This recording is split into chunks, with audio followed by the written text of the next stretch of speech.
Israel is one of the most racist countries in the world. While you'll never hear anyone in the mainstream media say this is actually one of the most important things you need to understand if you want to know what's happening right now.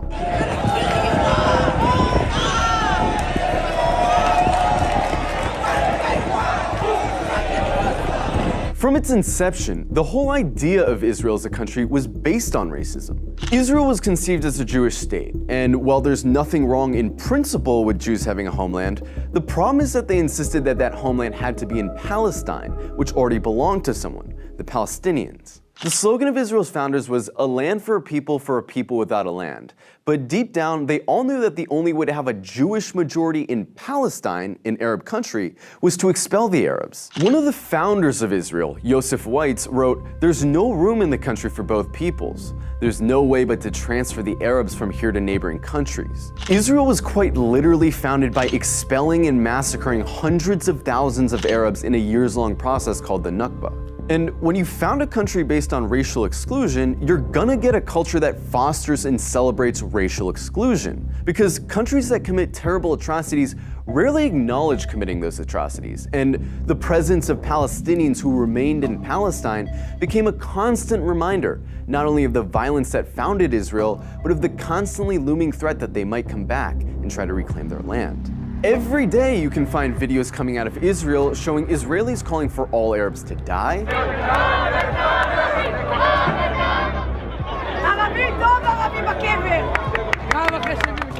insulting the Prophet Muhammad,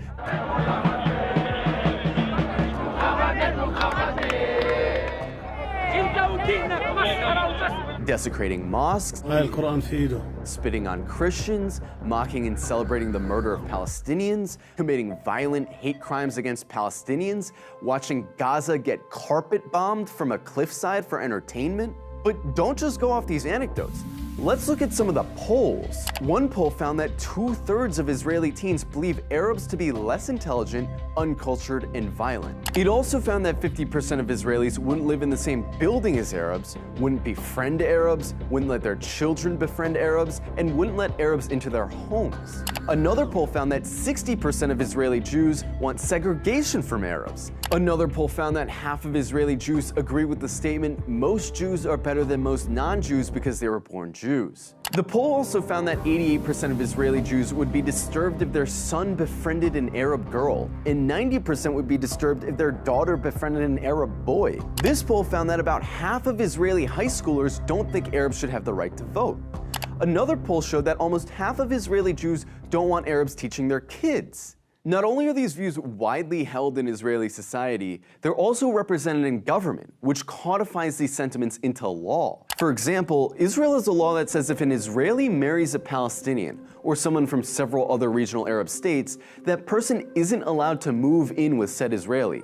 This law was passed in 2003, but it's been renewed every single year since. Israel also doesn't allow interreligious marriage to be performed in the country, which is meant to deter Jews from marrying non-Jews. In 2018, Israel passed the nation-state law, a law which has constitutional status, which says the right to exercise national self-determination, i.e. have rights, is the exclusive right of Jews, no one else. There's also the Nakba law, which makes it illegal to acknowledge the Nakba, the expulsions of Palestinians that were needed to found Israel. This would be like passing a law to make it illegal to talk about indigenous genocide or slavery in America. There's also the Admissions Committee law, which basically allows towns to operate panels that deny applications for entry based on socio-cultural compatibility, which essentially just legalizes racist housing discrimination.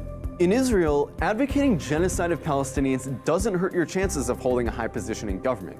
And in fact, in many cases, it helps. In 2014, Israeli lawmaker Ayelet Shaked wrote an unhinged rant on Facebook, calling all Palestinians enemy combatants and saying their mothers should be killed for giving birth to, quote, little snakes. The next year, she was appointed Minister of Justice by Benjamin Netanyahu.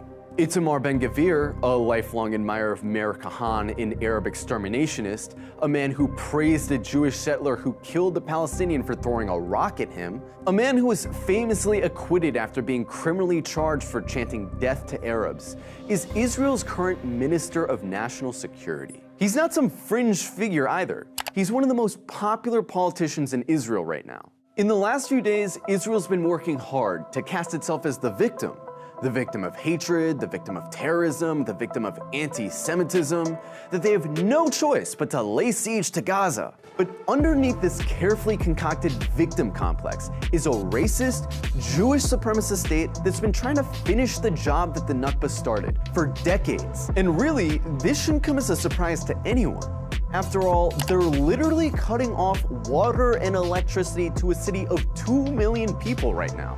Their generals talk openly about flattening Gaza and killing the animals, meaning Palestinians. It's obvious their goal is genocide.